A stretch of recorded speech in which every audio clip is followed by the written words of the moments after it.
Bueno, primero, qué pena, sinceramente, la demora, no sé qué pasó ahí. Bueno, buenas tardes.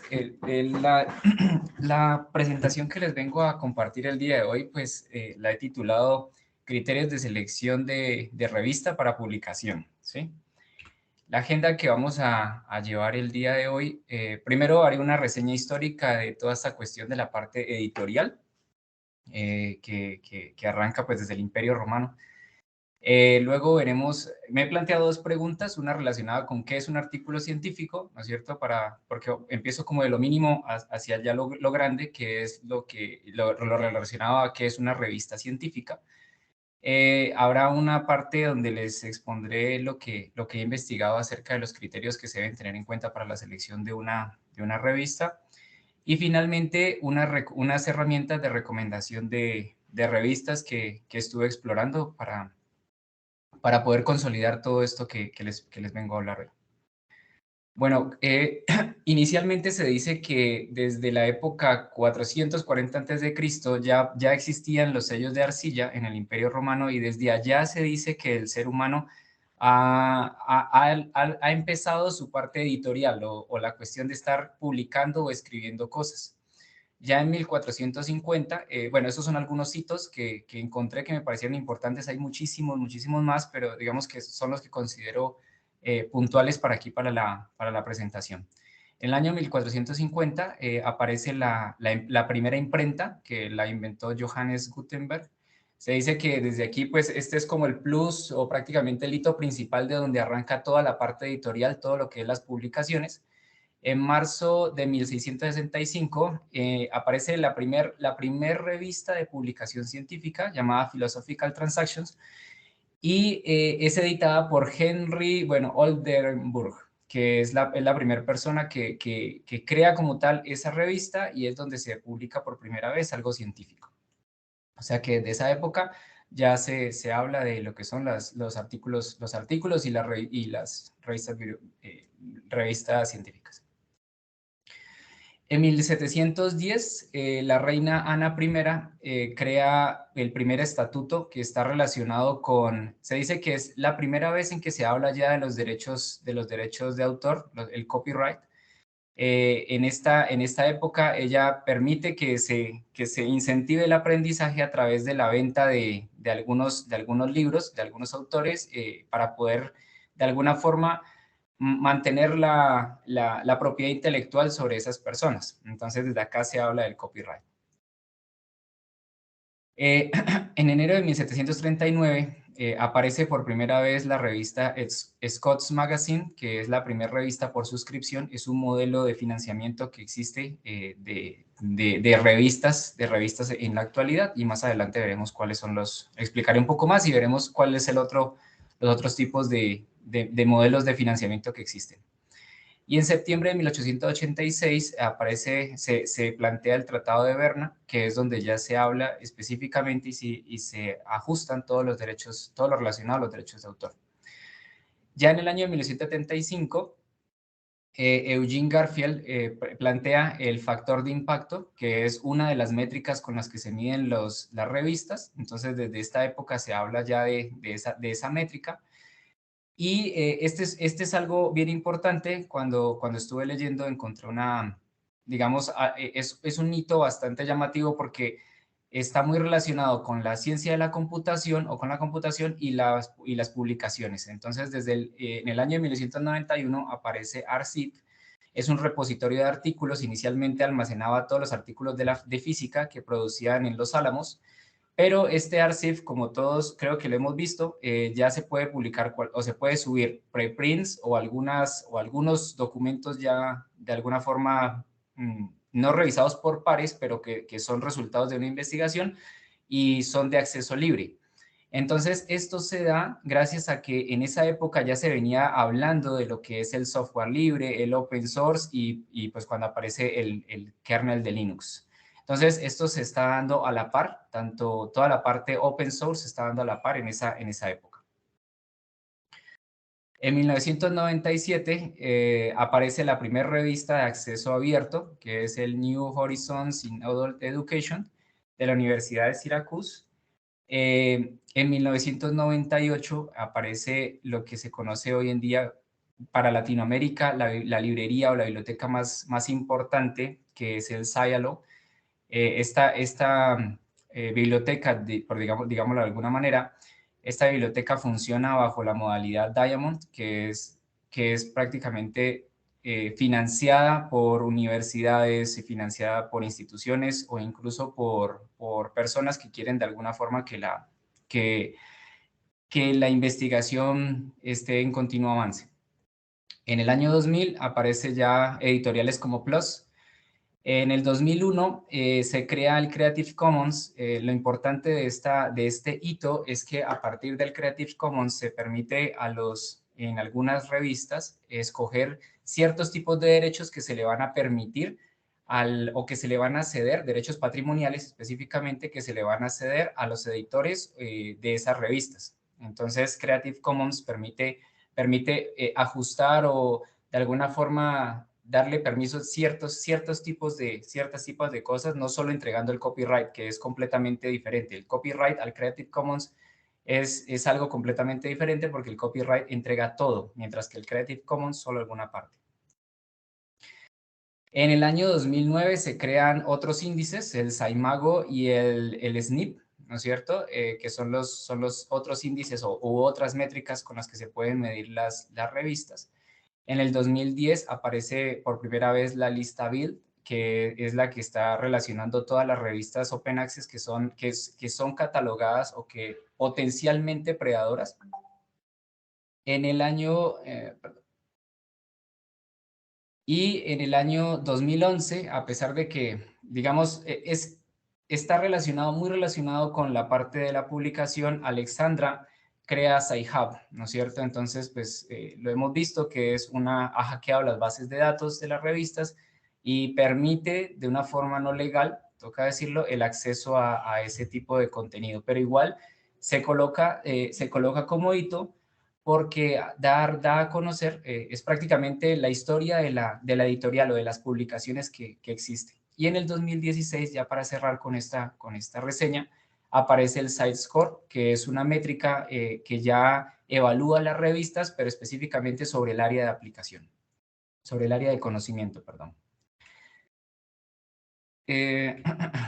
Bueno, entonces la cuestión está en que se ha hablado de las publicaciones y todo se resume a lo que es los artículos científicos. Entonces, el artículo científico hoy por hoy es considerado como el principal medio de difusión de todos los resultados que se han realizado en las investigaciones. Entonces, se dice que esos artículos científicos pues tienen que ser comunicados y tienen que ser visibles. Y eso es lo que hace las revistas, generar ese canal o esa facilidad para que el artículo tenga estas dos características. Y para poder seleccionar correctamente esas revistas, se necesita pues una selección, digamos, muy cuidadosa que involucra métodos y algunos indicadores bibliométricos, que es lo que vamos a ver.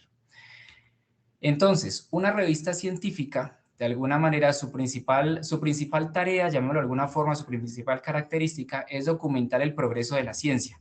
Entonces, se dice que en una revista científica está todo lo que hemos desarrollado como seres humanos tiene que estar consignado ahí. Por eso las revistas son seriadas y se debe garantizar que cuando publicamos es para que ese conocimiento preserve. Entonces por eso se dice que esa es su principal tarea. Y pues en las revistas científicas, el objetivo es que nuevas investigaciones tienen que pasar por un comité editorial, ¿no es cierto? Perdón, por un comité de evaluación, y si ese comité aprueba, si ese comité de alguna forma avala lo que se está generando, pues entonces la dinámica dice que es aceptado la publicación. Una revista científica está dirigida por un comité editorial, ¿no es cierto? Y aparte de eso tiene un editor académico. Ya veremos más adelante que este editor académico es un criterio de selección como tal para las revistas. Y existe una lista, bueno, Odelburg ha creado una lista.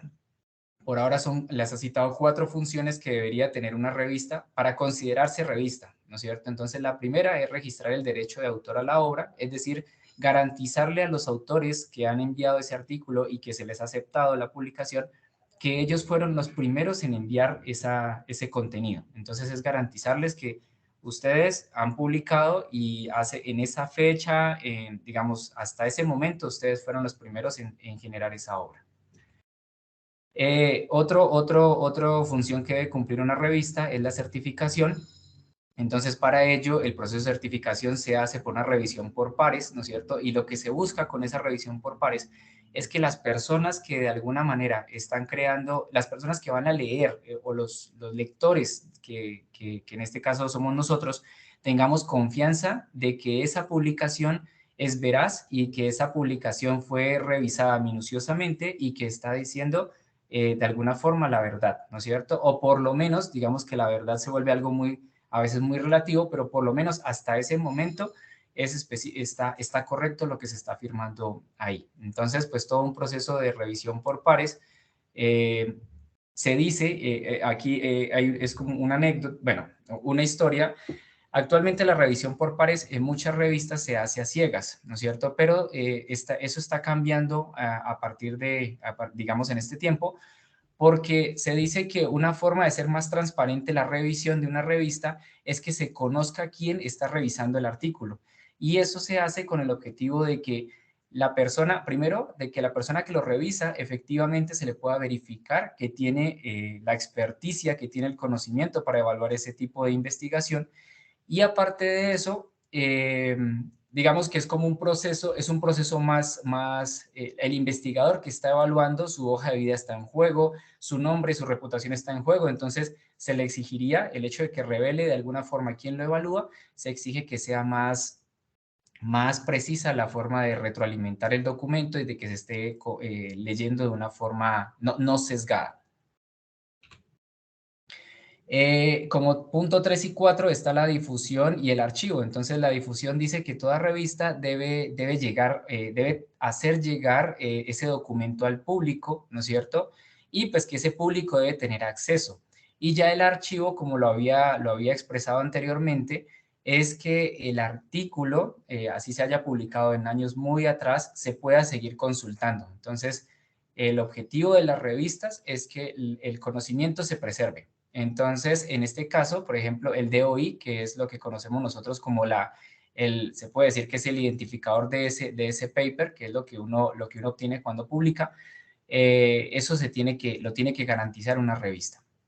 Entonces, como lo he dicho acá, la revista debe garantizar que se pueda encontrar el artículo y que efectivamente pueda ser citado por otras personas, porque al final de cuentas el conocimiento se va construyendo conforme estas investigaciones vayan apareciendo. Entonces, eso es lo que debe garantizar. Y hay una quinta función que se está hablando últimamente y es que con toda la digitalización que existe, con toda la parte, digamos, con todo este boom que hay de la parte digital, es importante que las revistas estén garantizando la navegación, es decir, que se tenga una correcta señalización del artículo, es decir, que se pueda encontrar en Scopus, que se pueda encontrar por Google, que se pueda encontrar por diferentes formas para poder llegar a él. La visualización es súper importante. Y como lo digo acá, ¿no es cierto? Que esos sistemas que se implementan por parte de las revistas permitan encontrarlos fácilmente.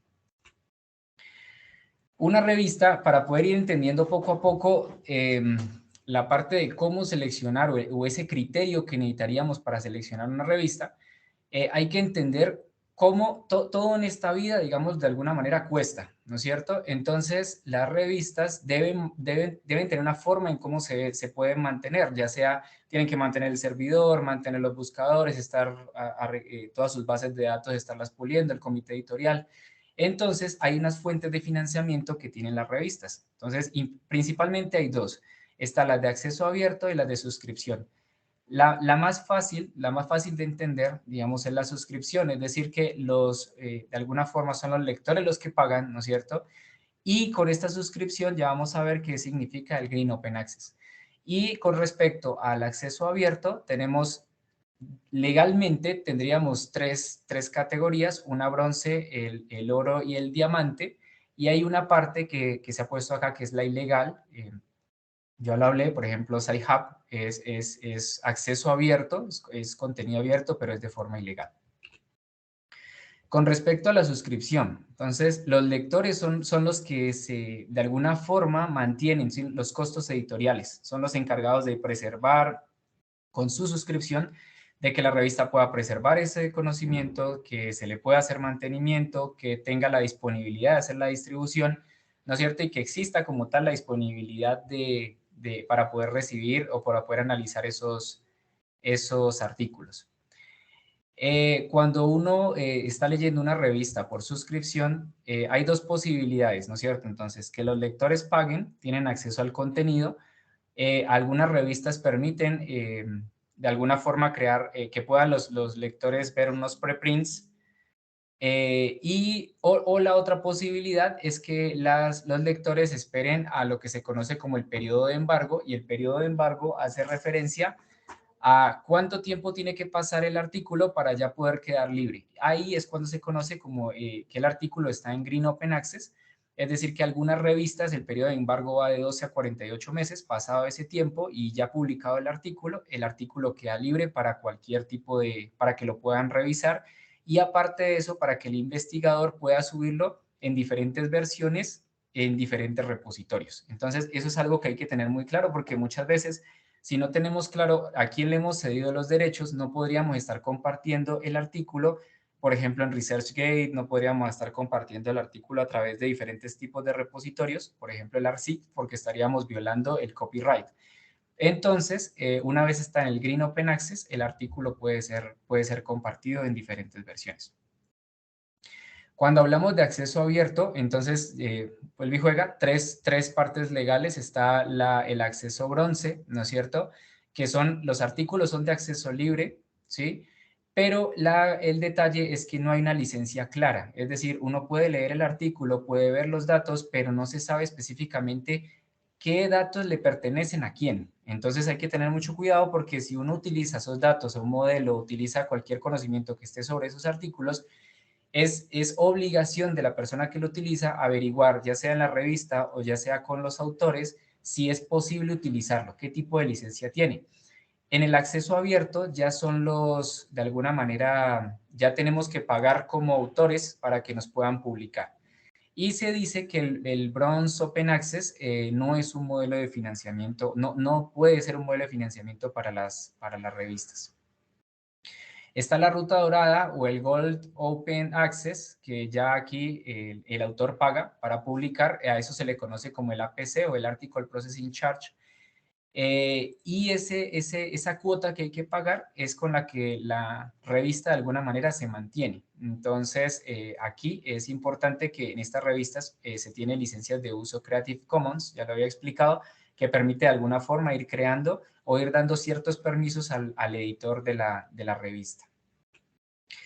La ruta diamante, ya no hay una cuota como tal que hay que cobrar. Se dice que estos artículos, ya lo había expresado con Sayalo, esas redes bibliográficas, esas bibliotecas, digámoslo de alguna manera, ya son bibliotecas que todo el costo editorial lo mantienen son las instituciones, sea por suscripciones de universidades, sea por asociaciones, por profesionales, y se dice que hay una parte filantrópica. Bueno, la filantropía, es decir, que algunas personas, solo digamos, por ser buenas personas, mantienen esas revistas o ese contenido que se está publicando ahí. Por eso, eso es cuando se tiene una revista que es Diamond. En resumen, he querido colocar este gráfico donde está mostrando, pues, de alguna manera, a qué nos tenemos que atener, digámoslo, por así decirlo, que sea gratis o libre para los autores, libre para los lectores, que sea revisado por pares y que los autores de alguna manera retengan los copyright. Entonces, aquí ustedes pueden apreciar, por ejemplo, Diamond prácticamente garantiza esas cuatro cosas. Pero, por ejemplo, si vemos aquí el Vanity Press es cuando uno paga porque le publiquen. O sea, uno hace un libro y paga por ese libro sin importar. O sea, esto es digámoslo, por vanidad se publica, pero no está revisado por pares. Entonces hay que tener mucho cuidado con esas publicaciones. Los preprints, por ejemplo, que están almacenados en el archive, por ejemplo, uno tiene los derechos de autor como tal, pero es algo que no está revisado revisado por pares, por eso hay que ser muy crítico a la hora de leer ese tipo de literatura. Y, por ejemplo, para hablar algo que no haya dicho acá, está, por ejemplo, este que también es un Vanity Press, pero ya lo subsidia el publicador. Es decir, yo escribo mi libro y es el publicador quien me compra los derechos. Entonces, se supone que esto ya es más confiable porque una empresa que está comprando por algo no va a comprar por cualquier cosa. Entonces, es decir, que hay un comité editorial que avala, corrige y que está garantizando que eso que se está publicando está correcto. O sea que si un libro ha sido publicado en este tipo de financiamiento, pues se puede confiar en lo que se está leyendo. Ahora sí, una vez visto de forma general la cuestión de las librerías o de las bibliotecas, perdón, de las revistas científicas, existen tres criterios y aquí les comento el por qué la motivación o por qué tuve la motivación de escoger esta charla, porque resulta que de alguna manera yo creo que todos aquí lo hemos vivido, todos estamos siendo medidos por MinCiencias. Entonces muchas veces buscamos que la revista o donde vamos a publicar aparezca en el Publindex, ¿no es cierto? Entonces que si es una revista internacional, entonces tiene que estar homologada y que tiene que estar en A, B o C, ¿no es cierto? Para que nos valga luego en la medición de investigadores que hace MinCiencias. O si no, digamos, o si no, buscamos que por lo menos esté en el Saimago, o que esté en Scopus, o que esté en un cuartil 1, la revista como tal. Es más, a partir de 2000, no recuerdo bien, creo que fue 2016, que MinCiencias quitó los proceedings, que ya no valen los proceedings. Muchas personas no publican, bueno, no publicamos en proceedings casualmente porque no funcionan, digamos porque no nos sirven como investigadores. Pero más adelante vamos a ver cómo los proceedings, dependiendo de lo que querramos, ¿no es cierto? Si queremos, bueno, ser medidos por MinCiencias o si queremos ser citados, hay proceedings que son muy buenos. Entonces, los criterios de selección de esas revistas se basan en tres. Están los criterios de calidad, audiencia e impacto. Con respecto a los criterios de calidad, ¿a qué se refiere un criterio de calidad para la selección de una revista? El objetivo es evidenciar esa implementación de buenas prácticas editoriales. O sea, lo más importante en este criterio de calidad es que cuando estemos explorando la revista, primero veamos que su comité editorial sea plural, ¿sí? ¿Qué significa plural? Que haya muchas personas de diferentes partes del mundo generando opiniones. Eso hace que se evite el sesgo, ¿no es cierto? Eso hace que haya diferentes opiniones y que se garantice que se está haciendo una correcta evaluación por parte de ese comité editorial. También que existan diferentes universidades en la revista, no solo una única universidad, porque eso puede correr el riesgo de que si siempre es la misma universidad, se puede entrar en la cuestión que se conoce como la endogamia, ¿no es cierto? Que están siempre publicando los mismos con los mismos. Y hoy en día se habla muchísimo de la diversidad de la diversidad de género, ¿no es cierto? Entonces, que los comités editorial también estén conformados por hombres, mujeres. Bueno, hoy en día se hablan, incluso les mostraré más adelante un ejemplo, donde hay no solo ya no se habla únicamente del género masculino y femenino, sino de otros tipos de género. Entonces, que también se garantice eso. Entonces, eso es un criterio de calidad de la revista. Si yo soy capaz de verificar que hay diferentes tipos de nacionalidades, diferentes universidades y que, digamos, hay una mezcla entre hombres y mujeres o diferentes géneros, se puede decir que la revista por lo menos está cumpliendo con ese criterio de calidad relacionado a los comités editoriales.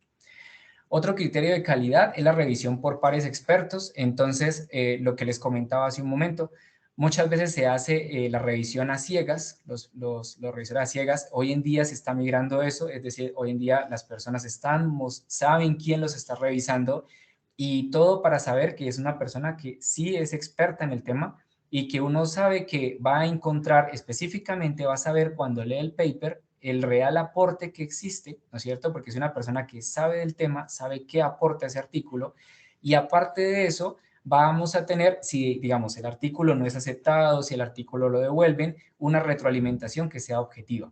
Entonces, la idea es que las revistas hoy en día están migrando a eso, están mostrando quién es su comité, sus revisores, para que se sepa específicamente y las personas que enviamos los artículos no dudemos de que estuvo sesgada esa evaluación, que es lo que les acabo de comentar. Otro criterio de calidad de las revistas y que nos permite a nosotros decantarnos por ellas es la periodicidad. Entonces, la calidad hace referencia a que, por ejemplo, cuando yo digo que existe una buena periodicidad en las revistas, es una medición prácticamente de esos procesos editoriales. Es decir, que si una revista, según lo que estuve averiguando, una revista entre más periodicidad de publicación tenga, es un buen criterio de calidad, porque significa que su editorial profesional está muy bien engranada, digámoslo de alguna manera, muy bien aceitada y son muy óptimos a la hora de hacer las revisiones y las publicaciones. Aquí hago un paréntesis, hace el anterior año que participamos, yo creo que más de uno de nosotros participó en la GSIC, hubo unos artículos que fueron enviados a una revista X, llamémoslo de alguna forma, y esa revista en ese entonces era A2 para MinCiencias. Resulta y pasa que ha pasado ya un año, el artículo no ha sido publicado, la revista cayó a B, todavía no se publica, ¿no es cierto? Entonces, eso está demostrando que la periodicidad con que publica esa revista es muy baja. Entonces, si no está publicando si no publica rápidamente, entonces no está cumpliendo ese criterio de calidad y podemos ya decir, por ejemplo, digámoslo y así suena feo, yo quedé curado ya en esa revista de enviar. Otro criterio de calidad es la forma de distribución. Entonces, todos sabemos que es mucho más fácil hoy en día leer de forma digital. Entonces, si hay revistas que solo publican en medios analógicos, digamos en papel, va a ser muy difícil que se distribuya, va a ser muy difícil que se pueda citar y que llegue a diferentes partes del mundo. Entonces, una revista que garantiza en los dos es muy buena, ¿no es cierto? Y pues yo creo que el plus aquí está es en que tenga una distribución digital, una buena distribución digital. Otro criterio de calidad ya relacionado con la audiencia, en este caso ya es más propio del investigador, entonces ahí, digamos, la audiencia la podemos ver desde el alcance, la distribución y el acceso. El alcance, sabemos que dependiendo de nuestra área de interés, por ejemplo, saliéndome un poco de la ciencia de la computación y viéndolo desde la parte de humanidades, muchas veces de las humanidades y sociales, muchas veces las publicaciones son muy locales, apuntan mucho a la parte local, a la parte regional, ¿no es cierto? Nosotros en la ciencia de la computación, para ser competitivos, por lo general siempre aspiramos a la parte global, ¿no es cierto? Mínimo nacional. Pero entonces, dependiendo del alcance que tenga esa revista, sabemos que si es una revista que publica solo en español, va a ser un alcance muy nacional o de pronto Latinoamérica, llamémoslo de alguna forma. Entonces uno pues buscaría que la revista publique en inglés para que tengamos un alcance global, ¿no es cierto? Si la revista está en un país que uno sabe que ese es un país que trabaja mucho en el área que uno está interesado, pues también se puede decir que tiene un buen alcance. La distribución, ya lo decía, si es papel o si es en web, ¿no es cierto? Es algo importante. El acceso, entonces, al final de cuentas es cómo se va a acceder a ese contenido, ¿no es cierto? Entonces, si uno ve, por ejemplo, hoy en día revistas que tienen licencias Creative Commons, es algo bueno, es un plus, porque nos permite a nosotros ir seleccionando qué queremos darle en nuestros derechos patrimoniales al editor, ya sea en la reproducción, en la adaptación, bueno, publicación, distribución y la comunicación. Con respecto al impacto, entonces ya aquí es donde yo les comentaba muchas veces, yo miraba la revista solo por el impacto, después de haber visto si estaba en el PubLindex. El impacto es una métrica, una métrica que permite darse una idea de la revista, ¿no es cierto? No debería ser la única con la que uno tome la decisión, por lo que les he estado comentando. Entonces, el impacto ya hace referencia a la difusión del conocimiento, se puede ver desde dos puntos de vista, citacional y alternativo. Los citacionales es la forma en que se está construyendo el conocimiento a partir de ese paper. Es decir, publico algo y espero que mucha gente lo lea y mucha gente me cite, con el objetivo de ir produciendo cada vez más conocimiento. Entonces, estos, por lo general, estos factores de impacto funcionan revisan la cantidad de citas para un periodo X cualquiera, ¿no es cierto? Y lo van a dividir sobre la cantidad de documentos en ese periodo. Por lo general, los tres factores de impacto que les estoy mencionando, el SAIMAGO y el SNP, son de 3 años, este periodo de tiempo, y estos dos sí ponderan de alguna manera por área de conocimiento, y el SiteScore, su ventana de tiempo ya es de 4 años. Y otra forma para el impacto es la parte alternativa, que ya evalúa el impacto y el uso que tiene el paper. Entonces, ese impacto y uso está relacionado con nuestro artículo, en dónde puede ser citado, si en patentes, si fue citado por software, políticas públicas o protocolos médicos, ¿no es cierto? O si es por uso, entonces, ¿cómo se llegó? ¿Apropiación del conocimiento o uso del conocimiento? Aquí me acuerdo de un comentario que hacía el profe Carlos, donde decía hay que publicar, darle visibilidad al artículo, Twitter, mejor dicho, todas las redes sociales. Entonces, esto de alguna forma permite saber, por ejemplo, hoy en día uno revisa las revistas y también, como vamos a ver un ejemplo, vamos a ver que están en Twitter, o sea, tienen varias redes sociales donde se pueden ubicar. Entonces es otra forma de llegarle al público. Por eso esas revistas que tienen esos medios o esas redes sociales, se puede considerar que es un buen criterio para escoger esas revistas. Y el uso del conocimiento, que es ya en dónde está citado, si en Wikipedia, en blogs científicos o en gestores de referencia. Otros criterios que pueden dar pistas, la información del editor. Entonces sabemos que el editor de alguna manera es la persona que está representando la cabeza visible de esa revista. Entonces, digamos que obviamente con respecto al editor, pues podemos ver las áreas de la revista que está manejando, mirar el análisis de los contenidos que tiene esa revista, mirar si, por ejemplo, su modelo de negocio, ya lo vimos, ¿no es cierto? ¿Qué nos interesa a nosotros? Si pagar porque nos publiquen o si vamos a esperar a enviar el artículo, no queremos pagar nada. Obviamente eso puede demorar mucho más porque ya, pues, de alguna forma, el hecho de no pagar tarda siempre en que las revistas evalúen. El tiempo de revisión y publicación, vuelve y juega, lo que les comentaba, nuestro artículo ya fue revisado, fue aceptado, pero esta es la hora que no ha sido publicado, entonces se está perdiendo. Es un claro ejemplo de que de alguna forma estamos perdiendo. Era A2 y ahora por la demora en la publicación es B. Entonces eso es un criterio de calidad también. La dinámica de publicación, como les decía, cada cuánto están saliendo los artículos, ¿no es cierto? Si los volúmenes, como hechos, las series están saliendo constantemente. Dinámicas de visualización, es qué tan fácil es encontrar nuestro artículo. Si es listo, salió una revista, pero esa revista no, mejor dicho, es el décimo búsqueda o que lo encuentra Google, pues no es como lo mejor. La dinámica de las citaciones, entonces aquí hay que tener mucho cuidado. Hay revistas que tienen mucha característica de la endogamia, se están citando, sus artículos se autocitan, ¿no es cierto? Hay revistas que ponen mucho cuidado en eso. Cuando uno empieza a citar muchos artículos de ellas, es un criterio para que ellos le rechacen. Entonces, eso hay que tener cuidado por ahí. Las métricas de los cuantiles, entonces ya aquí es analizar la posición de la revista en términos del área de investigación. Me disculpan la bulla, están construyendo por allá afuera. Otro término es cuando ya tenemos el manuscrito o el paper, entonces hay varias recomendaciones que se pueden hacer. Uno, recomendaciones de revistas que estén basados en el resumen, es decir, que nosotros miremos el resumen está muy bien construido, es algo bueno, es algo que se puede de alguna forma aceptar como un criterio muy bueno de la revista. El análisis de las referencias, entonces, dependiendo de la calidad de referencias que tenga ese artículo, pues uno puede decir, de alguna manera podemos decir si se acepta o no se acepta. Y otra cosa importante, si uno tiene el artículo y dicen que quiere encontrar una revista, uno puede empezar a revisar las referencias hacia dónde está citando, de alguna forma, cuál ha sido la revista más citada o la que más se ha trabajado, y esa es una oportunidad de publicación, ¿sí? Entonces, ese puede ser otro criterio.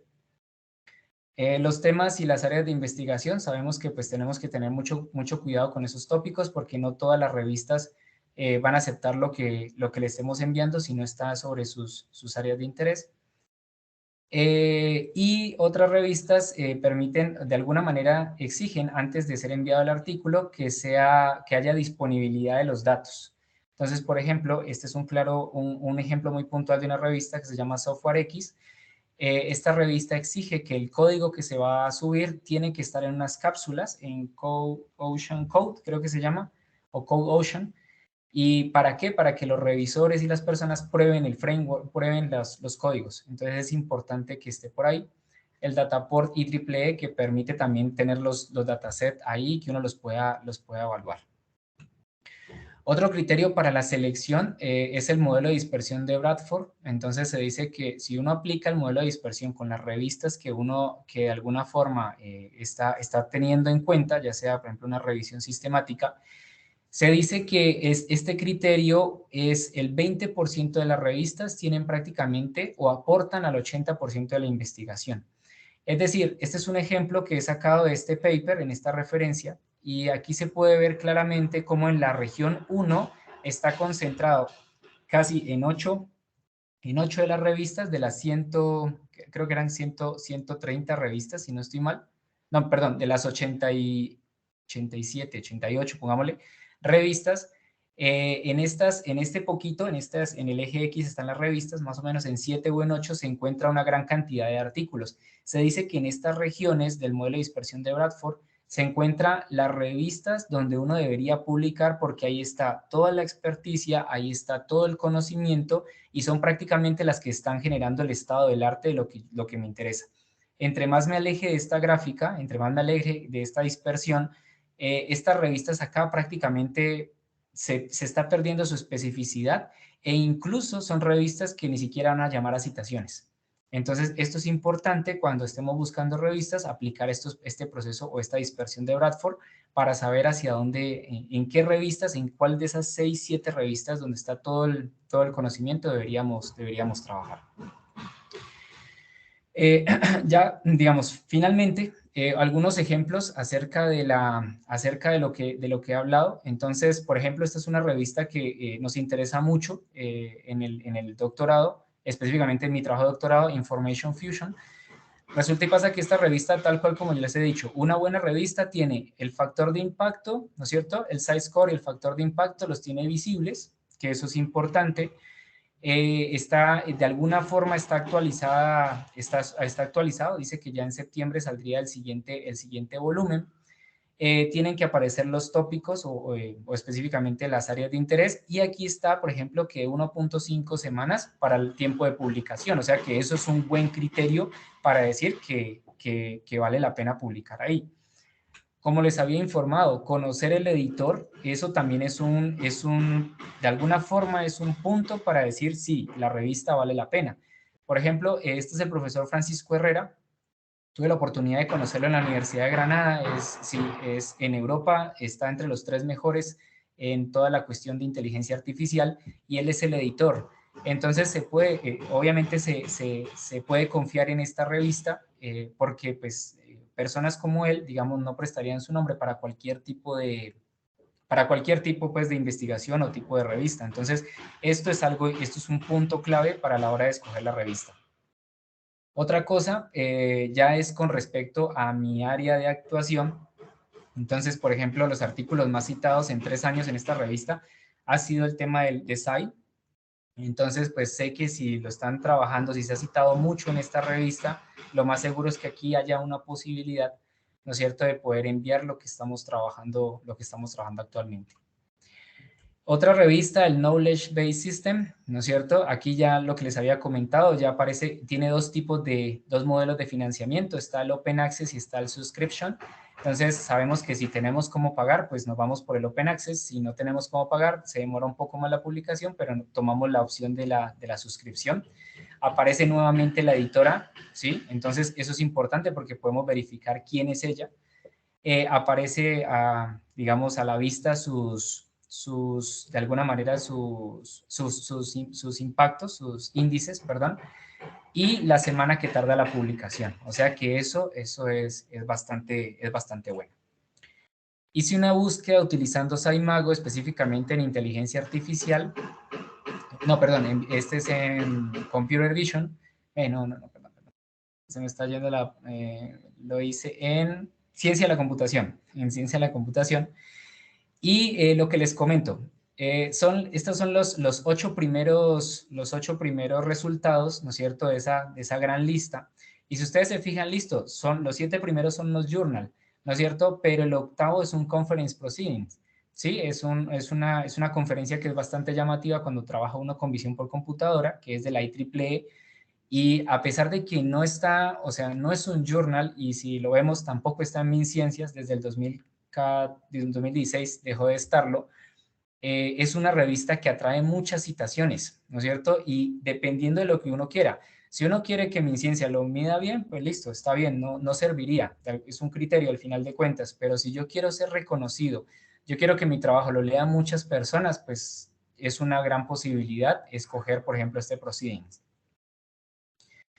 Este es la revista que les comento, Software X, y aquí está sacando de alguna forma lo que les he comentado.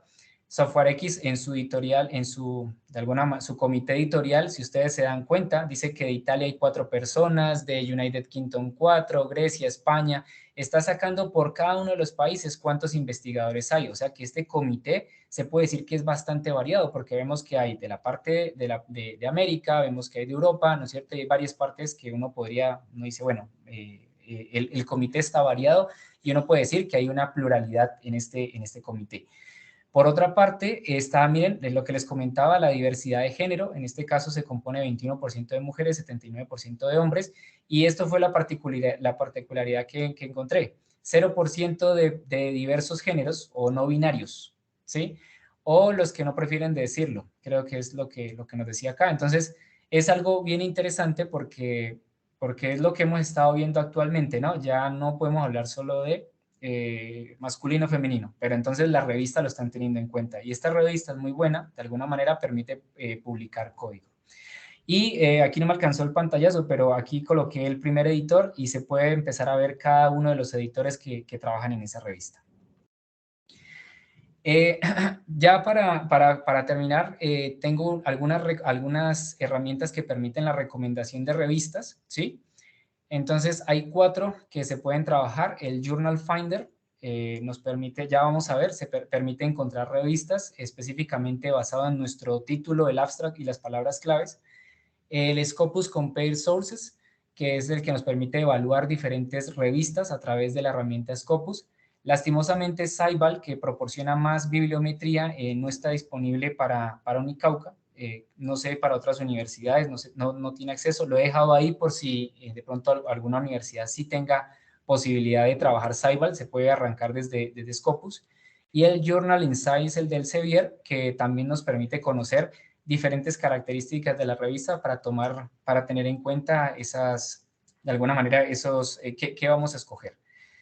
Algunas referencias en las que igual esto les voy a compartir. He sacado la mayoría de las referencias del Sevier como tal. El Sevier tiene unos webinars que enseñan toda la cuestión de cómo sacar estos artículos, estas revistas. Y bueno, hay otros por ahí, unos papers que son bastante interesantes. Y permítanme, les comparto esto. No quise colocarlo ¿qué?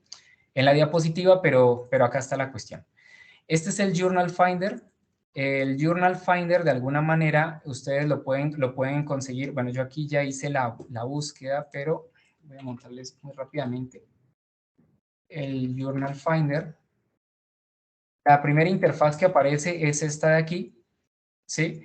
Entonces, tenemos que colocar el título del paper, el abstract, las palabras claves y el campo de investigación. Entonces, yo hice ya una búsqueda este es un artículo que tenemos pendiente de enviar con el profe Carlos.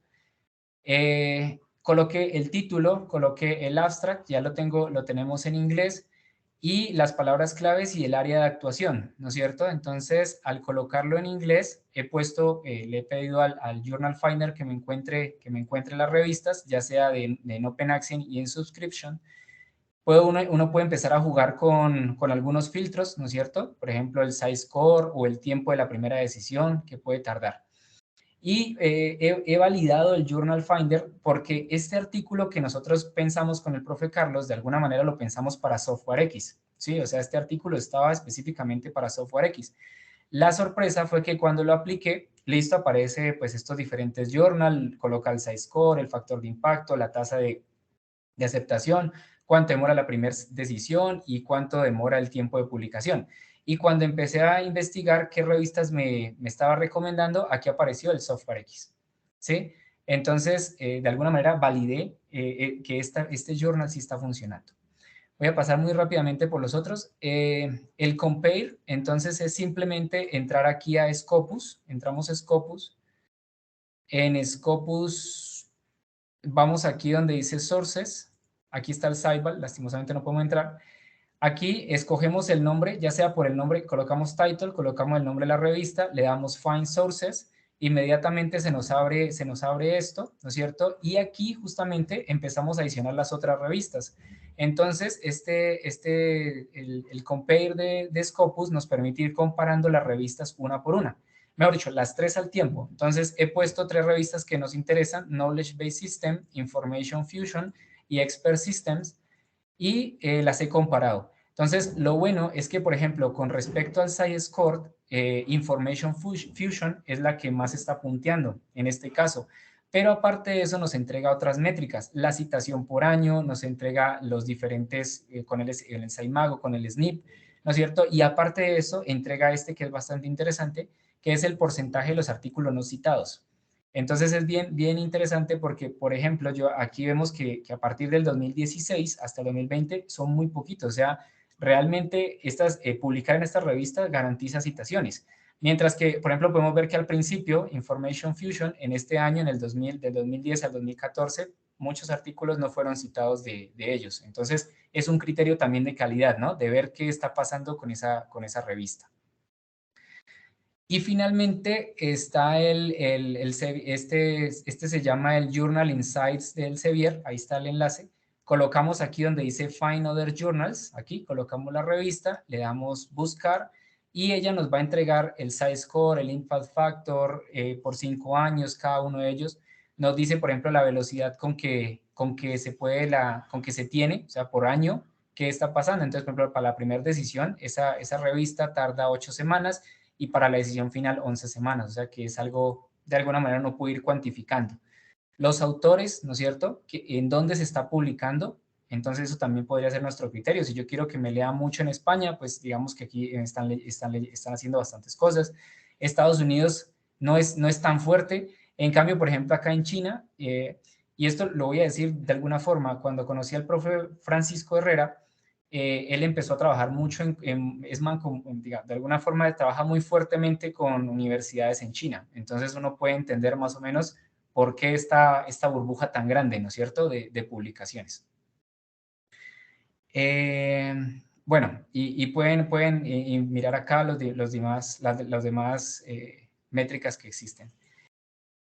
Y finalmente, bueno, con eso es todo. Ya el Saibal no puedo, realmente no podemos por ese lado. Les agradezco la atención.